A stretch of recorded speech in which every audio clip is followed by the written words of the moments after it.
እስኪ እንደ ጓደኞች ውጣና ተጫወት። እንብዬ ማጥናት ነው የምፈልገው።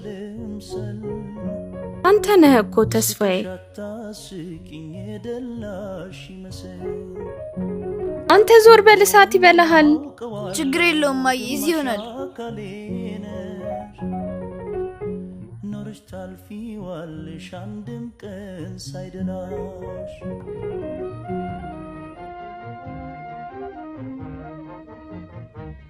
መቼም ከኩዮች ጋር ልጫወት ብለሃል። በል እስቲ እንካ ማስቲካ ገዝተህ ብላ። እንካ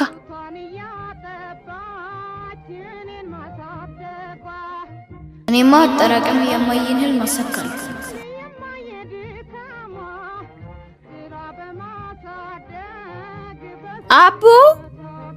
አቡዬ አቡ። አቤት እሜ። ና መክሰስ ብላ። መጣው። እኔ እኮ ወዴት ነው ይሄ ልጅ የሚሰለበው? አንተ ልጅ የት እየጠፋህ ነው የምትመጣው? ኧረ አለው እዚህ ነኝ። ና እሺ መክሰስ ብላ።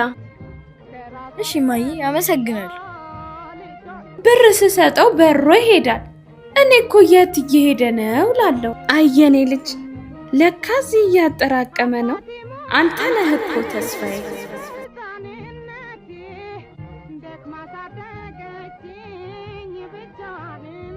እማዬ አሁንም 10 ብር ሰጠችኝ። አጠራቀመ።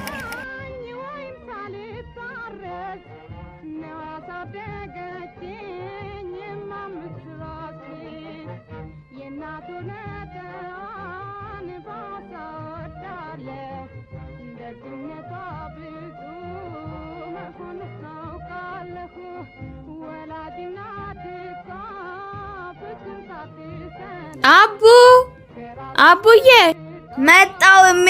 ናስቲ ወደዚህ። ምን መሰልክ አቡዬ እየተሯሯጥክ።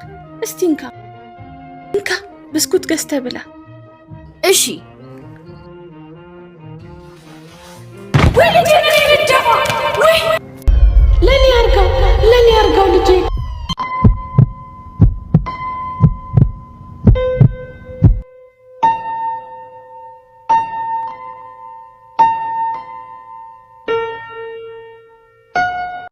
አይዟችሁ ተርፌያለሁ። ያ ሁሉ አልፎ ዛሬ ላይ ደርሻለሁ። ያኔ ከ30 ዓመት በፊት የዳበረ የቁጠባ ባህል የማይታለፉ የሚመስሉ መንገዶችን እንዳልፋቸው ረድቶኛል። በተለይ ከዳሽን ጋር በአጋርነት መስራት በመቻሌ የኢኮኖሚ እድገቴን አንድ እርምጃ ቀዳሚ እንደሆነ አድርጎኛል። ለእናቴም በየጊዜው የሚያስፈልጋትን ሁሉ በሱፐር አፕ ኮሜርስ ላይ ያሻትን እየሸመትኩኝ በቀላሉ መላክ በመቻሌ በጣም ደስተኛ ነኝ። እንዴት ነህ ልጄ? አለሁ ማዬ። አለህልኝ? አለሁልሽ እናቴ። እንዴት ነሽ? እኔ ደህና ነኝ። ደህና ነህ? አለሁልሽ። በቃ እዚህ ይሻልሻል። እኔ ጋር ነኝ ብልሽ አስቸገርሽኝ አይደለ?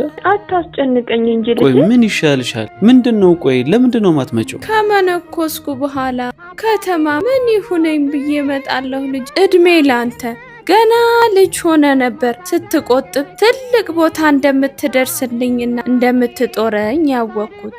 አይ እናቴ፣ ከፈጣሪ በታች አንቺ ምርቃትና ዳሽን ባትኖሩልኝ ምን ይውጠኝ ነበር። አንተም ደርሰህልኝ የኔ ልጅ።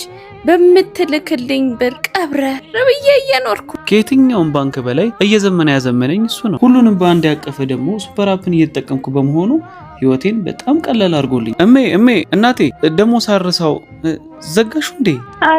ሳርሳው እዛው ላይ የሆነ ቆንጆ ቀሚስ አይቼ አዝዤ እዛው ሱፐር አፕ ላይ። አይ ልጄ ዝም ብለህ እኮ ነው የምትደክመው። ህይወቴን አቀለለልኝ ስልሽ ይኸው ይሄን የመሰለ ቤት አሰራህልኝ። እድሜ ላንተ።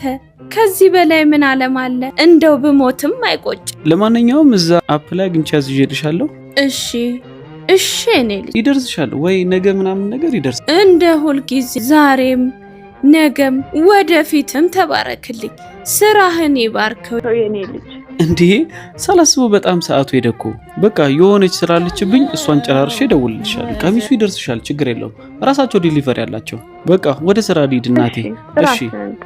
እሺ